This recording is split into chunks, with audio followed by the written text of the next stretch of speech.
All right, welcome to The Explainer.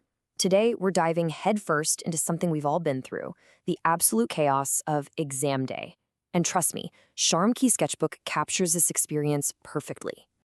I mean, you remember that feeling, right? That special cocktail of pure panic, a little bit of blind hope, and just some truly wild last-minute schemes? It's a feeling only an exam can bring out. And this story, it just nails it. So, our story gets going the night before the exam, and the plan is already, let's just say, a little out there. The goal isn't just a simple cheat sheet. Oh no. We're talking about a microscopic photocopy. I mean, that's a whole other level of academic creativity right there. Okay, so let's set the stage. This is all about the night before, and it's where you see desperation collide with some really, really bad planning.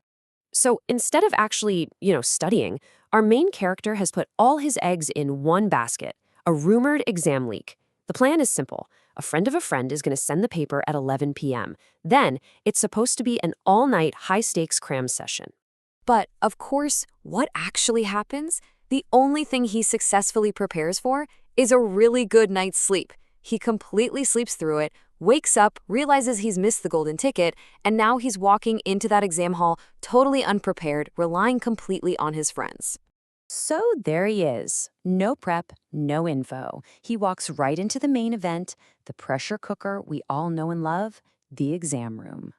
And the exam room, it's like a battlefield, right?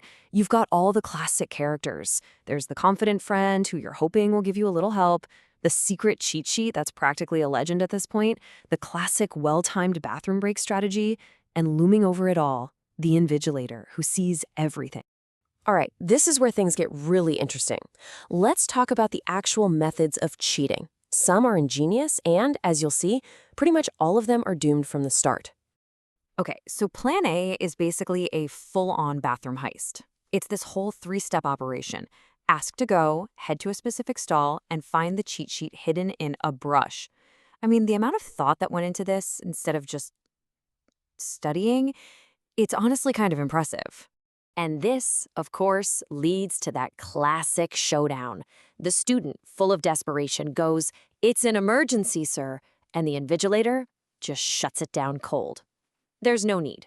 Boom. The great bathroom heist is over before it even had a chance. So, the heist failed. What's next? Time for Plan B, the Whisper Network. You can just feel the tension as this quiet, frantic exchange of answers starts spreading across the room. First up, the value of pi. And the answers are flying, you know? They're short, quick, passed along like they're secret agents on a mission. The number 35.2 gets passed down the line. It's like this little flicker of hope in all the confusion. But just as fast as it started, the whole thing falls apart. Someone down the line just forgets, and the entire Whisper Network just collapses on itself. You can imagine the panic that sets in then. And right in the middle of all this chaos, the invigilator decides to chime in with this really bizarre, totally confusing explanation of a physics concept. He says that work without doing work becomes very lethargic. I mean, what does that even mean? It's complete nonsense, but it just perfectly captures how weird the vibe in that room is. All right, we're heading into the final few minutes now, and this is where the tension really goes through the roof. And then you hear it, the words that change everything. 10 minutes remaining.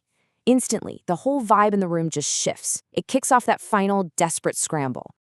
And this is a moment I think we can all relate to, right? Kids who have been staring at a blank page for 2 hours suddenly start writing like their lives depend on it. Their handwriting gets faster than a doctor's, just scribbling down anything and everything they can think of. So, the exam ends, papers are collected. But hold on, the story isn't over yet. There is one final twist waiting for our hero right outside that exam hall. He gets outside and a friend comes up and is like, "Hey, how'd you finish so early? Your paper was basically blank." And you can just see that horrible feeling of realization start to creep in. And there it is, the punchline of the whole story. He never turned the paper over.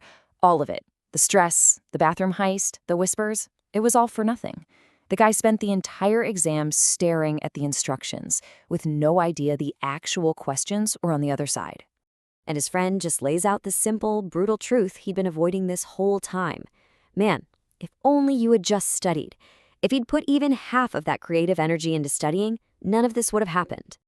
And really, that leaves us with one final thought, right? In today's world, with all these study apps and resources at our fingertips, maybe all this chaos could be avoided.